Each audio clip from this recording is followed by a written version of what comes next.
conocer la realidad sin tanta vuelta. Equipo Maíz les invita a escuchar Vamos al grano. ¡Comenzamos!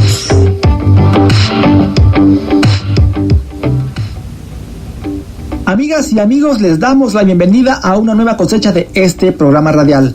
Como todas las semanas, preparamos diversas secciones para reflexionar y ayudarnos a descubrir las explicaciones de algunos problemas que como sociedad tenemos. Agradecemos a las radios nacionales por retransmitir nuestro programa y con alegría les contamos que este espacio también es retransmitido por Radio Farabundo Martí Internacional en California, Estados Unidos. Agradecemos a quienes trabajan en esa radio y a través de ellas y ellos saludamos a las personas que nos escuchan en Estados Unidos y en otros países, en especial a nuestras hermanas y hermanos que han emigrado a esos lugares, es decir, a la diáspora salvadoreña. Muchas gracias por escucharnos y un abrazo desde El Salvador.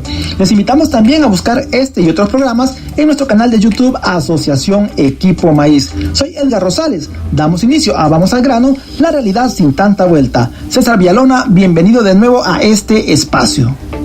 Buenos días, Edgar. Siempre es un gusto estar contigo en este importante programa.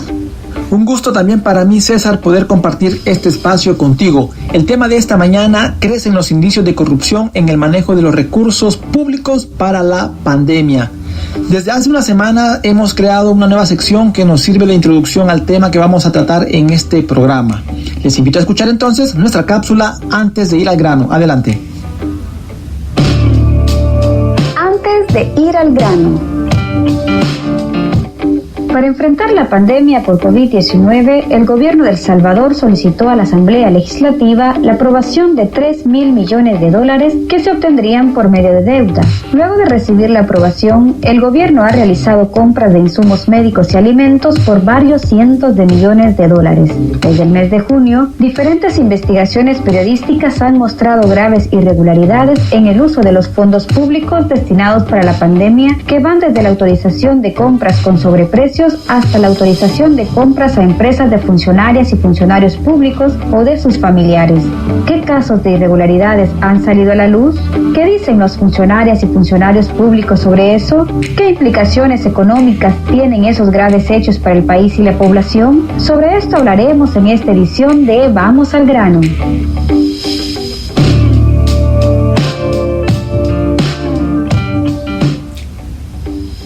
Lo dije en el programa anterior, una sección muy interesante antes de ir al grano porque nos da una introducción de lo que vamos a abordar en este programa.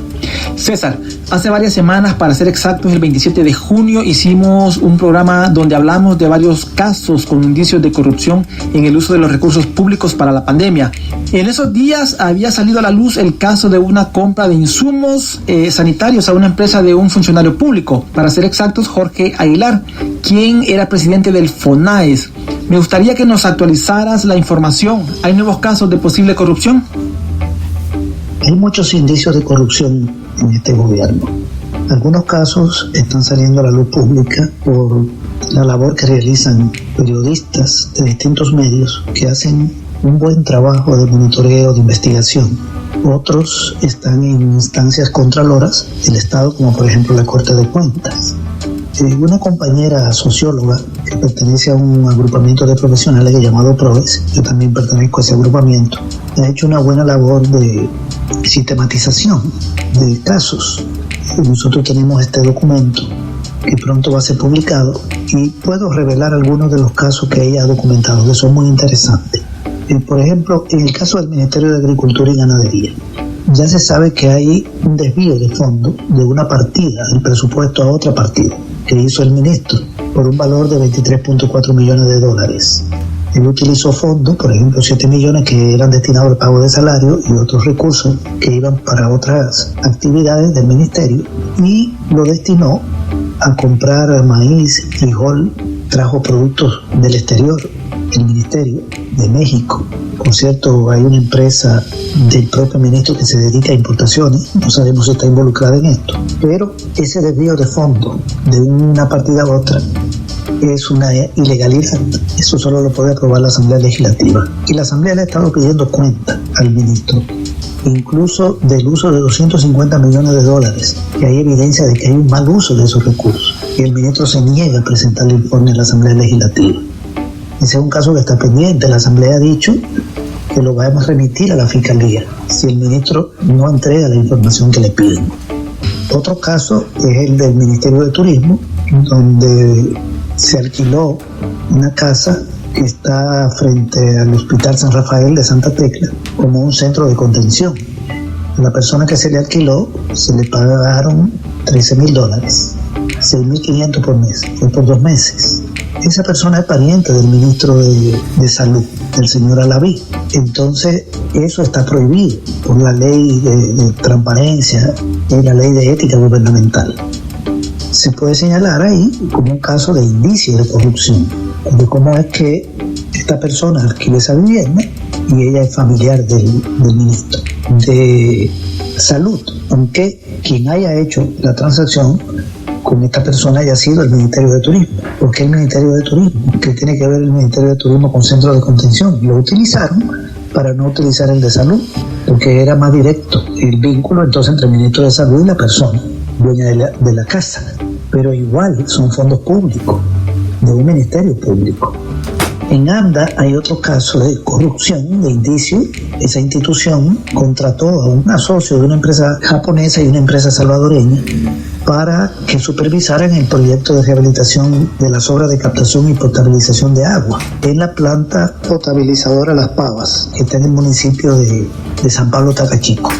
Y la contrataron por $2.6 millones. Pues resulta que una de esas empresas, la salvadoreña, uno de los involucrados como posible propietario de esa empresa es el ministro de Seguridad. La empresa se llama Riva Franco Consultores SADCB. Hay indicios de que ese ministro tiene vínculos con esa empresa. Entonces ahí tenemos otro caso, porque un ministro no puede utilizar su empresa para hacer negocio con el Estado. Ya se nos dio aquel caso que tú mencionabas del FONAE, que hizo negocio con el Ministerio de Salud.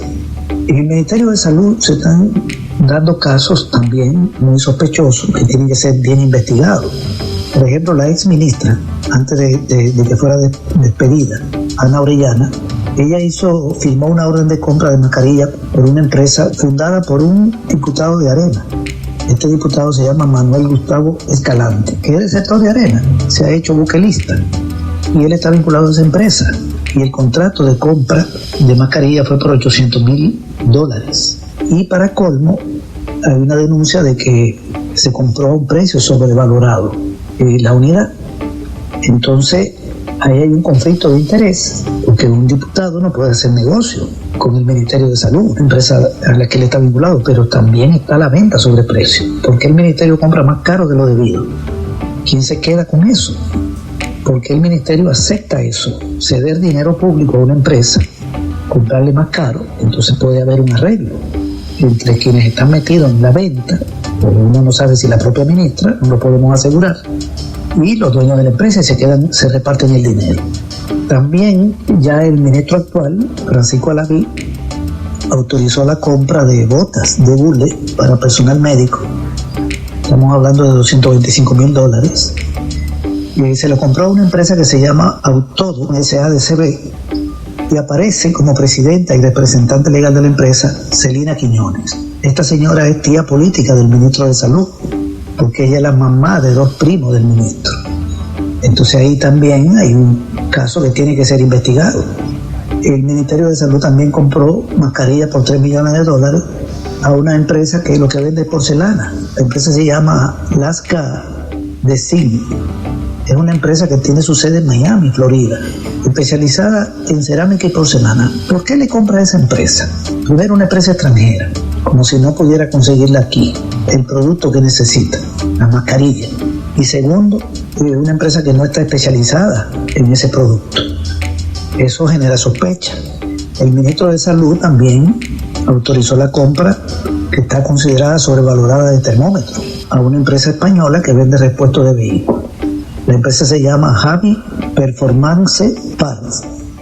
¿Cuánto le pagó? $65 por cada uno de los termómetros. Un total de $1.300.000, porque es una empresa española. ¿Y por qué una empresa que no es especializada en ese producto? Lo mismo que pasó con el caso de aquella empresa radicada en Miami. El ministro de Salud también, bueno, él se hizo una oficina valorada en $54,000, que tiene hasta una estación de café que costó $1,300. En este marco de deterioro del sistema de salud, de personas afectadas por el COVID-19, muchas personas fallecidas y otras enfermedades y tantas necesidades que hay, justamente el ministro de Salud se hace una oficina de lujo. En el Ministerio de Hacienda, ahí hay otro caso. El actual ministro de Hacienda, cuando era viceministro, se metió en un negocio, parece, con el Estado, porque él es socio de una empresa que le vendió al Estado, al Ministerio de Salud, protectores faciales por $750,000 durante la emergencia por el COVID-19, y todo parece indicar que también se vendió a sobreprecio. Entonces ahí hay otra irregularidad, en el sentido de que un alto funcionario está vinculado a una empresa con unos socios de otra gente que tiene una empresa que le vendió al Estado, y para colmo a precio sobrevalorado. En el Ministerio de Desarrollo Local, presidido por María Chichilco, hay otro caso también de irregularidad, de posible mal manejo de recursos. Se firmó un contrato por $973,000 con una empresa para comprarle alimentos. La empresa está en un proceso de extinción de dominio, se llama Disali. Está ligada a esa empresa a Adán Salazar, al que le dicen Chepe Diablo, procesado por lavado de dinero. Y para colmo, se contrató a esa empresa para pagarle más caro productos como el arroz, el maíz, el frijol y el azúcar. El 17 de abril de este año, la Defensoría del Consumidor emitió un acuerdo, el acuerdo 37, mediante el cual fijó los precios máximos de productos considerados esenciales, entre ellos el frijol, el maíz, el arroz, la leche en polvo, los huevos. Y resulta que el ministerio lo compró más caro de esos precios establecidos por la Defensoría.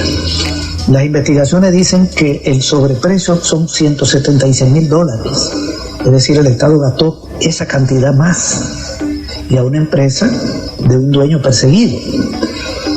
En la dirección de centros penales hay otra irregularidad. Se utilizaron $8.5 millones para las tiendas penitenciarias. El actual director de centro penal, Osiris Luna, que ya está vinculado a otro caso, que viajó a México en jet privado, que no está bien claro qué fue lo que sucedió. Utilizó dinero depositado por familiares de los reos para el consumo en las cárceles, pero violó los protocolos de al menos 4 disposiciones del Reglamento General de la Ley de Penitenciaria aprobada por la Presidencia de la República en septiembre pasado. No siguió los procedimientos. Entonces ahí se puede deducir que podría haber un uso indebido también de los recursos, un mal uso de los recursos. En obras públicas se contrató a una empresa por $186,450 que se dedica al rubro de publicidad para servicios de transporte, y es una empresa de publicidad. La empresa se llama Corporación Evolución SADCB. ¿Cómo es posible esto? ¿Qué está detrás de eso? En el Ministerio del Trabajo, el ministro compró mascarilla sobrevalorada por $48,000 cuando debió comprar en $36,000. 1,000 cajas que contienen 50 mascarillas quirúrgicas cada una, sobrevalorada. Ese es otro ejemplo de posible corrupción pública.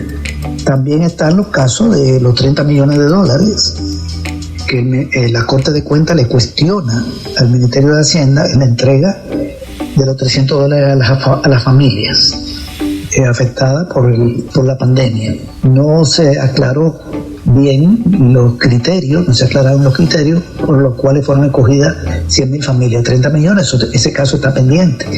Está la sobrevaloración del hospital del CIFCO, que eran 70 millones, ahora cuesta 100. Bueno, y también hay otro caso de una empresa mexicana, una donación de México por $30 millones, de la que todavía el gobierno de El Salvador no da cuenta. Ese dinero, cuando se le dona al Estado salvadoreño,